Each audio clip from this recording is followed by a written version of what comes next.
কাকা বিএমপি নিয়ে কিছু বলেন। বিএমপি নিয়ে কিছু বলতাম। জি বিএমপি আগে আমি করা বিএমপি করতাম, একবার করা কি করা মনে কর লাউর করা চার ঘন ঘন আইতো আমার মনে বিএমপি, ঠিক আছে। সারাদিন আমার মনে গেলে উদা বিএমপি ঢুকতো লাউর করার মতো, ঠিক আছে।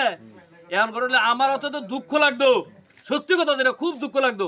বিএনপির যে বড় বড় নেতা আছে, মির্জা আব্বাস, মির্জা ফখরুল ইসলাম আলমগীর, রুহুল কবির রিজভী, আরো বড় বড় যে ঢাকা শহরে নেতারি আছে, ঠিক আছে। আমার খুব কষ্ট লাগতো। এ মন চাইলে দৈরা থানা জানতো তারা রে, মন চাইলে আবার বাসাত নিয়ে দিয়ে 2 দিনের লেগা, আবার 2 দিন পরে গিয়ে কইতো আইয়েন উপরের অর্ডার, ঠিক আছে। এরকম করে ধরে আনতো।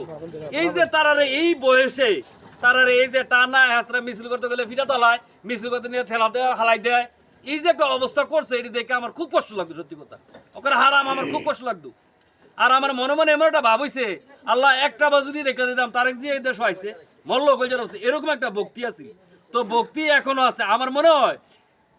তারা এই বয়সে যে ঠেলা ধাক্কা আচার উচার মুচার কুচার খাইছে, আমার মনে হয় নির্বাচন তারা যে মুক্ত হইছে, তারা যে স্বাধীনভাবে চলতে পারতেছে এখন দেশটার মধ্যে, কেউ কোনো ধাক্কা দেয় না, ঠেলা দেয় না, আইয়েন আপনারা নিতে হইব, থানা তুলে যেতে হইব, উপরের অর্ডার, এরকম যে তারা এই জিনিসটার মধ্যে তারা নাই, তারা যে একটা রিল্যাক্স আছে। আমি মনে করি এমপি মন্ত্রী হওয়ার চেয়েও তারা বড় আরামে আছে। আমার কাছে যে আছে অনেক শান্তি লাগে, কারণ তারা অনার টানা আসরা করে না, মিছিলও বাধা দেয় না, দৌড়ন দেয় না, মাইক লুয়ে থাকে না, কাইরা মিছিল কথা তো না জানগে হানতে, এই ডিজে হনার তারা করে না, বা তার জন্য কেউ করতে রাজি না, এটা আমার কাছে খুব শান্তি লাগে। আর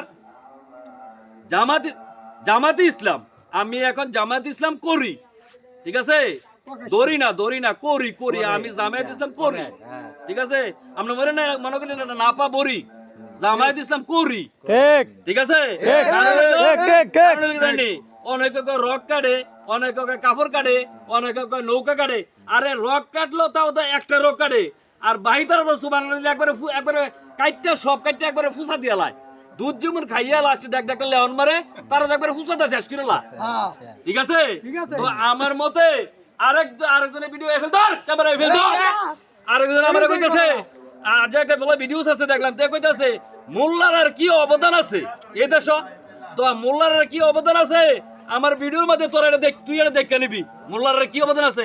এই মোল্লা না থাকলে তোর মার বিয়া হইতো না, মোল্লার আর কি অবদান আছে দেখছ তুই, এই মোল্লা না থাকলে তোর মার বিয়া হইতো না। মোল্লারা কি অবদান আছে, মোল্লারা দ্বারা কি হয়, এই মোল্লা না থাকলে তোর বাপের জানাজা হইতো না। বুঝলি মোল্লারা কি কামে লাগে। আমার মনে হয় মোল্লারা ছাড়া যদি এই দায়িত্বটা বাংলাদেশের অন্য কোনো লোকে পাইতো, 1 কোটি টাকা করে লই লইলে বলে তোর বাপের বিয়া ভরাই দাম, মার বিয়া ভরাই দাম 1 কোটি করে টাকা লাগবো। মোল্লার কাছে আমন ওই মোল্লারা একবেলা খাইয়া বিয়াটা ভরাই দেয়। কি কথা ঠিক না? কথা এইটা হইলো জামাত।